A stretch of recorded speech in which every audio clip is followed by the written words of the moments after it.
रक्त हमारे शरीर में प्रवाहित होने वाला जीवनदायी तरल है। ये पूरे शरीर में घूमता है और हर कोने तक पहुंचता है। लेकिन ये वहां जाता क्यों है? खाद्य पदार्थ और ऑक्सीजन को पहुंचाने के लिए और अपशिष्ट पदार्थों को बाहर निकालने के लिए। आखिर रक्त किसके माध्यम से प्रवाहित होता है? ब्लड वेसल्स, यानी कि रक्त वाहिकाओं के माध्यम से। ये लंबी नलिकाएं होती हैं जिसमें रक्त बहता है। अब एक सवाल, क्या हमारा रक्त कभी इन रक्त वाहिकाओं से बाहर निकलता है? नहीं। ऐसा होना बेहद खतरनाक होगा। यदि रक्त वाहिकाओं से बाहर आ जाए तो हमारी मृत्यु हो सकती है। यही कारण है कि हमारे शरीर में एक बंद परिसंचरण तंत्र, यानी कि क्लोज्ड सर्कुलेटरी सिस्टम होता है। इस प्रणाली में रक्त हमेशा रक्त वाहिकाओं के भीतर ही रहता है और कभी बाहर नहीं आता। हमारे बंद परिसंचरण तंत्र को समझने के लिए एक सरल रूपरेखा पर नजर डालते हैं।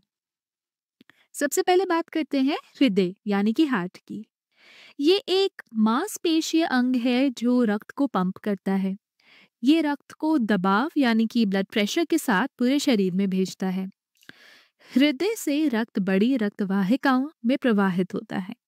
ये बड़ी रक्त वाहिकाएं केशिकाओं यानी कि कैपिलरीज में विभाजित हो जाती हैं, जो बेहद पतली पतली और छोटी होती हैं। केशिकाएं शरीर के हर हिस्से और ऊतकों यानी कि टिश्यूज तक पहुंचती हैं। हालांकि रक्त कभी केशिकाओं से बाहर नहीं आता, लेकिन ये अंतरास्थिक द्रव यानी कि इंटरस्टिशियल फ्लूइड के माध्यम से ऊतकों के साथ सामग्री का आदान प्रदान करता है। केशिकाएं ऑक्सीजन और पोषक तत्वों को अंतरास्थिक द्रव में छोड़ती हैं। ये द्रव ऊतकों को चारों ओर से घेरे रहता है। ऊतक अपशिष्ट और कार्बन डाइऑक्साइड को वापस केशिकाओं में भेजता है। इस प्रकार विसरण यानी कि डिफ्यूजन की प्रक्रिया के माध्यम से रक्त शरीर के हर हिस्से तक सामग्री पहुंचाता है। सामग्री का आदान प्रदान होने के बाद केशिकाएं फिर से बड़ी रक्त वाहिकाओं में जुड़ जाती हैं, जिन्हें हम शिराएं यानी कि वेन्स कहते हैं। अब ये शिराएं रक्त को वापस हृदय तक लेकर जाती हैं। हृदय से रक्त का परिसंचरण और फिर वापस हृदय तक आना इसी प्रक्रिया के माध्यम से होता है।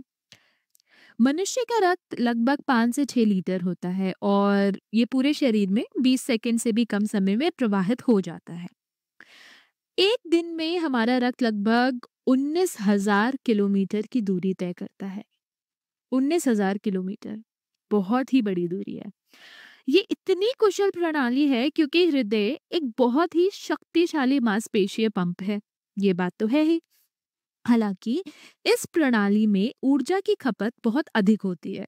ये आवश्यक है क्योंकि मनुष्य जैसे सक्रिय प्राणी यानी कि एक्टिव एनिमल्स को तेज चयापचय यानी कि मेटाबॉलिज्म बनाए रखने की आवश्यकता होती है।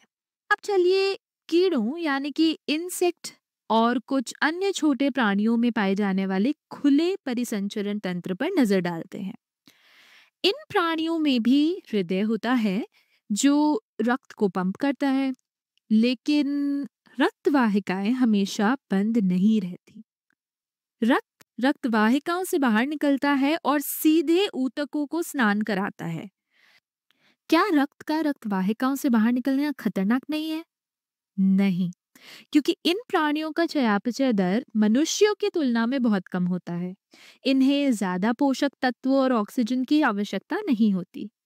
ये प्राणी आकार में भी छोटे होते हैं। इनके शरीर में रक्त का एक भाग से दूसरे भाग तक विसरण यानी कि डिफ्यूजन आसानी से हो भी जाता है।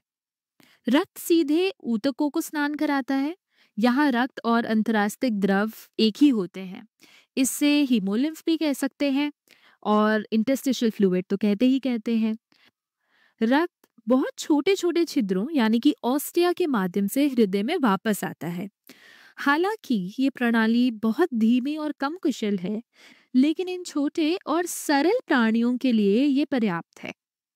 अब अगर हम बंद परिसंचरण तंत्र पे देखें तो रक्त कभी भी रक्त वाहिकाओं से बाहर नहीं आता। ये अत्यधिक कुशल होता है, लेकिन ऊर्जा की खपत भी अधिक होती है। वहीं पे अगर खुले परिसंचरण तंत्र की बात की जाए तो रक्त वाहिकाओं से बाहर निकलकर ऊतकों को सीधे स्नान कराता है। ये कम कुशल होता है लेकिन ऊर्जा की खपत भी कम ही होती है। तो बंद परिसंचरण तंत्र बड़े और अधिक सक्रिय प्राणियों जैसे कि मनुष्यों के लिए उपयुक्त है, जबकि खुला परिसंचरण तंत्र छोटे और कम सक्रिय प्राणियों के लिए उपयुक्त है। दोनों प्रणालियों की संरचना और कार्य उनके प्राणियों की आवश्यकता के अनुसार अनुकूलित होती है।